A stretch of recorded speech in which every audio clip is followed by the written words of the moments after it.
Hi ఎట్లూరు, నేనైతే మస్తున్నా. మీరు ఎట్లూరు?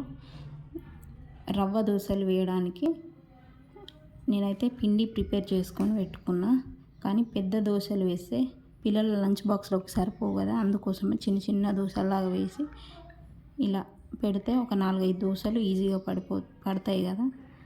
అందుకోసమే ఇట్లా చిన్న చిన్న ప్యాన్ కేక్స్ లాగా వేసి ఇట్లా ప్రిపేర్ చేసుకున్న. పిల్లల లంచ్ బాక్స్లోకి హాఫ్ డే స్కూల్ కదా, టిఫిన్ తినేస్తారు. అందుకోసమే నా కోసం ఫుల్ దోశ వేసుకొని అలాగే మిగిలిన పిండిలోకి కొంచెం గోధుమ పిండి కలిపి గుంట పొంగనాలు కూడా వేసి కొన్నివి ఒక దోశ నా టిఫిన్ పిల్లల్ని పంపించి మొహం కడుక్కొని అంత క్లీన్ చేసుకోవాలి. తిని ఇవన్నీ మళ్ళీ క్లీన్ చేయాలి. ఇది ఈరోజు నా పిల్లల లంచ్ బాక్స్ స్టోరీ. ఓకేనా? నచ్చితే లైక్ చేయండి, షేర్ చేయండి, సబ్స్క్రైబ్ చేసుకోర్రి. ఇవి దోశలు ఎట్లా వచ్చినాయి చూడుర్రి, చాలా మెత్తగా వచ్చినాయి. ఇవి కూడా పర్ఫెక్ట్గా వచ్చినాయి. ఇది ముచ్చట ఇయ్యాల.